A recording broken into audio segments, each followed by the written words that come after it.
Students, आप सभी का फिर से स्वागत है हमारे एक नए और वीडियो के अंदर। तो इस वीडियो के अंदर मैं आपको सेल बायोलॉजी का एक नया टॉपिक करवाने वाला हूं। इससे पहले हमने सेल बायोलॉजी के कई और टॉपिक कर लिए थे, जिसके अंदर मैंने आपको सेल बायोलॉजी के अंदर जो सेल थ्योरी थी, उसके बाद राइबोसोम्स के बारे में, माइटोकॉन्ड्रिया के बारे में और प्लास्टिड के बारे में, सेंट्रियोल के बारे में जितनी भी इंफॉर्मेशन थी जो मैंने आपको इससे पहले के वीडियो के अंदर बता दी है। तो अगर आपने वो वीडियो नहीं देखे हैं तो आप प्लेलिस्ट पे जाके वो वीडियो देख सकते हैं। तो इसके बाद में हम एक और नया टॉपिक स्टार्ट करने वाले हैं आज, सीलिया एंड फ्लैजेला जो होते हैं, जिसका जो नॉर्मली जो फंक्शन होता है वो फंक्शन होता है लोकोमोशन के अंदर, या फिर गमन अंग बोलते हैं हम जिसको।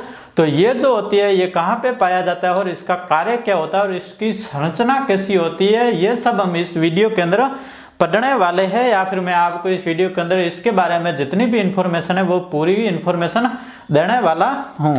तो सबसे पहले हम बात करते हैं जो सीलिया और जो फ्लैजेला होता है, वो जो कोशिका होती है या फिर जो सेल्स होते हैं, सेल्स के जो बाहर की ओर जो हेयर लाइक जो स्ट्रक्चर होती है, छोटी छोटी जो उसकी जो अपवर्दी होती है, वो क्या होती है, सीलिया एंड फ्लैजेला कहलाती है। तो सीलिया और फ्लैजेला जो होते हैं वो उसको हम नॉर्मली बोल सकते हैं कि ये रोम रूपी क्या है, संरचना है, हेयर लाइक स्ट्रक्चर है जो कोशिका के बाहर की ओर उपस्थित होते हैं। तो इसके बारे में अगर हम बात करें तो ये क्या है, रोम रूपी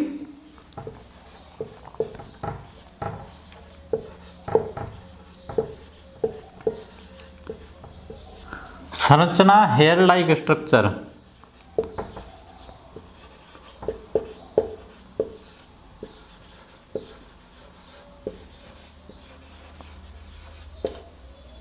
हेयर लाइक स्ट्रक्चर होती है जो सेल के बाहर की ओर क्या होती है, प्रेजेंट। तो जो कोशिका के सबसे बाहर की ओर क्या होती है, कोशिका के सबसे बाहर की ओर प्लाज्मा मेम्ब्रेन होती है। तो ये प्लाज्मा मेम्ब्रेन के ऊपर क्या होती है, प्रेजेंट होती है।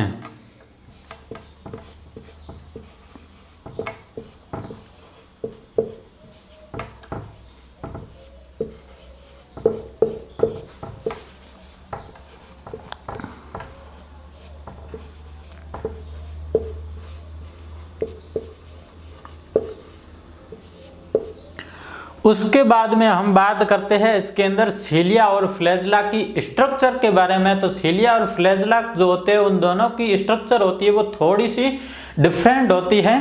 तो अब हम बात करते हैं इसकी स्ट्रक्चर के बारे में।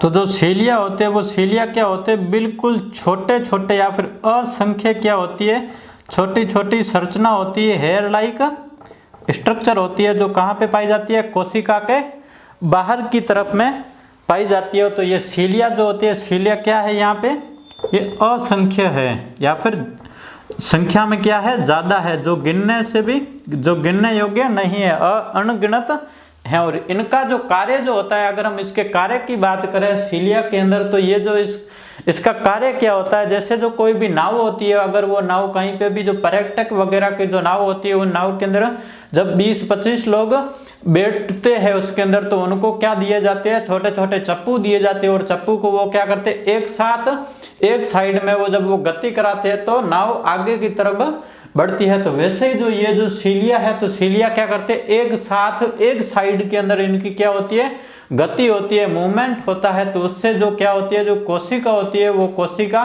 के अंदर वो क्या करते हैं, गति के अंदर ये सहायता करते हैं। तो इसकी गति को हम क्या बोल सकते हैं, हम समन्वित गति कह सकते हैं।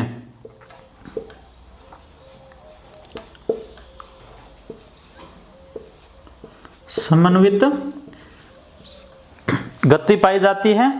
और उसके बाद में हम बात करते हैं फ्लैजेला के। तो जो फ्लैजेला जो होते हैं वो थोड़ी इससे बड़ी संरचना जैसी होती है। और ये क्या होती है, ये 2 या 3 होते हैं। इनकी जो संरचना होती है ये 2 या 3 होती है। वो तो कैसे थे, असंख्य थे, लेकिन ये 2 या 3 होते हैं, और फ्लैजेला की जो गति होती है वो क्या होती है, स्वतंत्र गति होती है। मतलब इन दोनों की गति एक साथ में नहीं होती है। वो एक सीलिया अगर राइट साइड में गति कर रहा है तो दूसरा सीलिया लेफ्ट साइड के अंदर लहराता रहेगा। तो इनकी जो गति होती है वो कैसी होती है, स्वतंत्र गति होती है, या फिर अलग अलग गति होती है। स्वतंत्र गति हम इसको बोल सकते हैं, स्वतंत्र गति होती है। तो अगर हम बात करें तो सीलिया जो है, सीलिया की जो संरचना है तो वो संरचना कैसी है, छोटी छोटी संख्या दिखाई दे रही है, और ये क्या है, बड़ी दिखाई दे रही है। तो ये क्या है, छोटी संरचना है। तो छोटी कितनी होती है, 5 to 20 नैनोमीटर की हो सकती हैं। तो इसको हम क्या बोल सकते हैं, छोटी संरचना या फिर स्मॉल स्ट्रक्चर।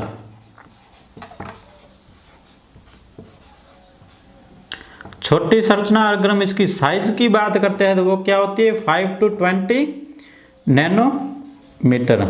लेकिन इसकी अगर बात करें तो ये सीलिया की जो साइज है उसके मुकाबले इसकी साइज क्या होती है, नॉर्मली ज़्यादा होती है, जिससे जो नॉर्मली होती है 100 से 200 माइक्रोमीटर होती है, सॉरी नैनोमीटर नहीं, माइक्रोमीटर। तो 100 से 200 नैनोमीटर होती है। तो ये क्या हो जाएगी, बड़ी संरचना।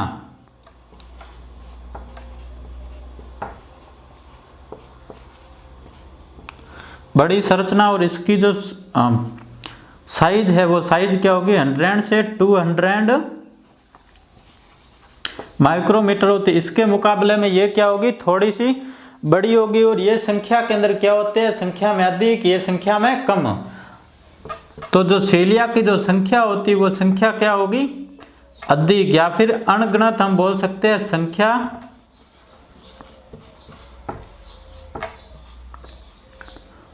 अधिक, और इनकी जो संख्या होती है वो क्या होती है, कम होती है। उसके बाद हम बात करते हैं इनकी जो गति होती है वो गति कैसी होती है, समन्वित गति पाई जाती है। लेकिन इसके अंदर कैसी गति है, तो ये तीसरा है हमारा, समन्वित गति, और इसके अंदर कैसी गति है, स्वतंत्र गति पाई जाती है। और ये विकसित होते हैं, इनका जो अलग और कार्य क्या होते हैं, संवेदी भी होते हैं। लेकिन ये सिर्फ और सिर्फ इसका कार्य क्या है, गति के अंदर सहायता करता है, लेकिन ये संवेदी भी होती है और फीडिंग के अंदर भी सहायता करते होते हैं। ये क्या करते हैं, संवेदी और फीडिंग में सहायक।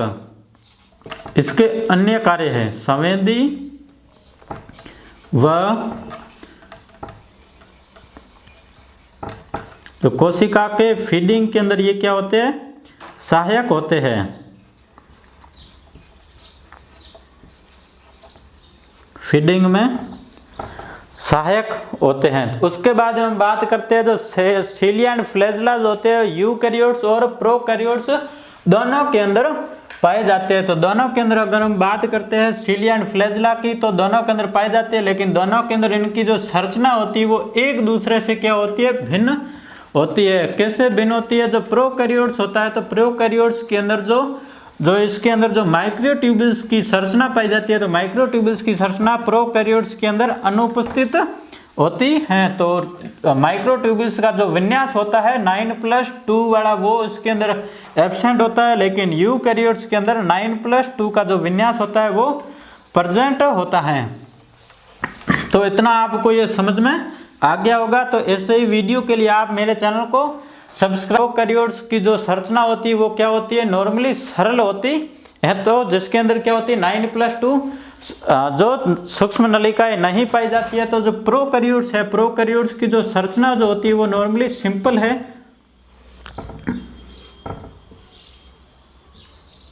तो इसके अंदर क्या होता है, ऐसी संरचना पाई जाती है जिसके जो नीचे का भाग होता है उसे हम क्या बोलते हैं, बेसल बॉडी या फिर आधारी काय कह सकते हैं। बेसल बॉडी होती है, बीच के अंदर क्या होता है, ये हुक जैसी स्ट्रक्चर पाई जाती है। ये क्या है,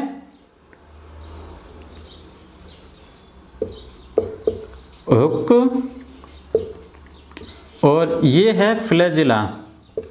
सीलिया एंड फ्लैजेला की जो स्ट्रक्चर है, तो ये क्या है, फ्लैजेला। तो इसके अंदर जो फ्लैजेला होता है वो एक प्रोटीन से बना हुआ होता है प्रोकैरियोट्स के अंदर। किसके अंदर बात कर रहे हैं हम, ये प्रोकैरियोट्स के अंदर किससे बना होता है, फ्लैजिलिन प्रोटीन से मिलकर बनता है इसका जो फ्लैजेला होता है किस प्रोकैरियोट्स के अंदर। तो इसके अंदर तो ये क्या होती है, सिर्फ और सिर्फ या फिर सामान्य संरचना होती है।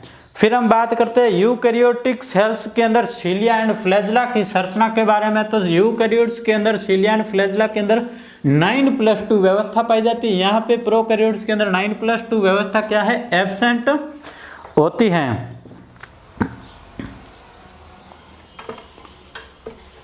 यूकैरियोट में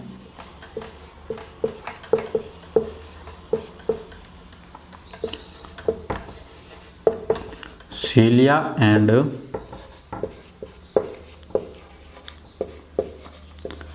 फ्लैजेला की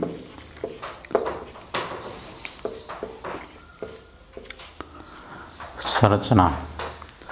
तो जो यूकैरियोट्स के अंदर जो सीलिया एंड फ्लैजेला होते हैं उसके अंदर अगर हम संरचना की बात करते हैं तो इसके अंदर जो माइक्रोट्यूब्यूल्स पाए जाते हैं, अगर हम माइक्रोट्यूब्यूल्स के संरचना की बात करते हैं इसके अंदर, तो माइक्रोट्यूब्यूल्स जो इसके अंदर नॉर्मली कितने पाए जाते हैं, वो पाए जाते हैं, उनकी व्यवस्था जो होती है वो 9+2 के अंदर पाई जाती है।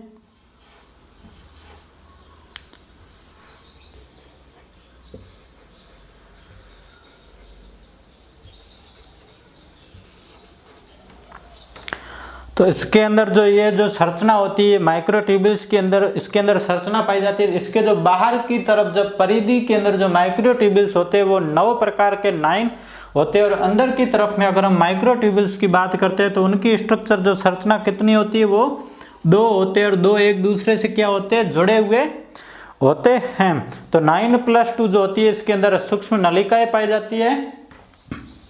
9+2 सूक्ष्म नलिकाएं,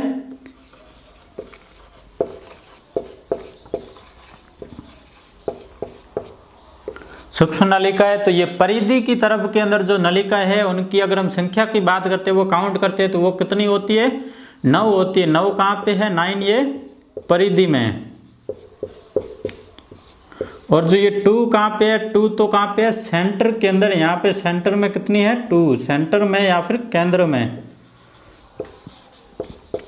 सेंटर में 2 माइक्रोट्यूब्यूल्स, तो इनकी जो उप इकाइयाँ होती है 2 उप इकाइयों से मिलकर बना हुआ है, और ये दोनों क्या है, सिर्फ 2 है। तो 9 × 2 उप इकाइयाँ, तो 9 × 2 करेंगे तो 18 + 2 इसके अंदर क्या होती है, उप इकाइयाँ पाई जाती हैं। उसके बाद अगर हम इसकी बात करते हैं तो इसके अंदर जो ये संरचना पाई जाती है तो ये क्या होती है, रेडियल स्पोक पाई जाती है। जो इससे पहले हमने कार्ट व्हील स्ट्रक्चर पढ़ा था तो उसके अंदर भी ये रेडियल स्पोक थे, तो ये कार्ट व्हील जैसी संरचना इसके अंदर भी दिखाई देती है। तो रेडियल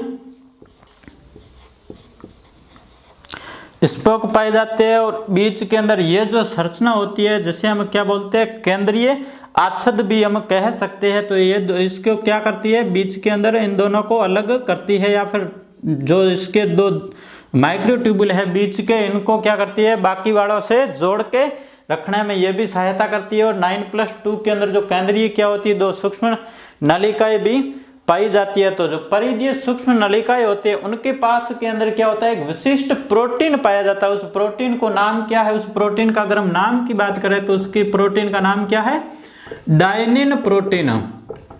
तो डायनिन प्रोटीन होता है। तो डायनिन प्रोटीन का जब अगर हम बात करते हैं कार्य की, तो वो कार्य क्या करता है, वो ऊर्जा का यूज करके वो गति के अंदर कार्य करता है। जैसे हमारे जो शरीर के अंदर जो मायोसिन जो होती है, वो मायोसिन प्रोटीन होती है, वो कहाँ पे पाई जाती है, मांसपेशियों के अंदर, मसल सेल्स के अंदर पाई जाती है। तो वो क्या करती है, गति के अंदर सहायता करती है। वैसे ही जो माइक्रोट्यूब्यूल्स के ऊपर जो बाहर की ओर माइक्रोट्यूब्यूल्स है उसके पास में एक विशिष्ट प्रकार की डायनिन प्रोटीन होती है जो क्या करती है, गति में सहायता करती है, जिसे हम क्या बोल सकते हैं, मॉलिक्यूलर मोटर भी कह सकते हैं। तो I hope cilia and flagella के बारे में जितनी भी इंफॉर्मेशन थी मैंने आपको इस वीडियो के अंदर दे दी है। ऐसे ही वीडियो देखने के लिए आप हमारे चैनल को जल्दी से सब्सक्राइब करें तथा इस वीडियो को अपने फ्रेंड्स के साथ शेयर जरूर करें। Thank you student.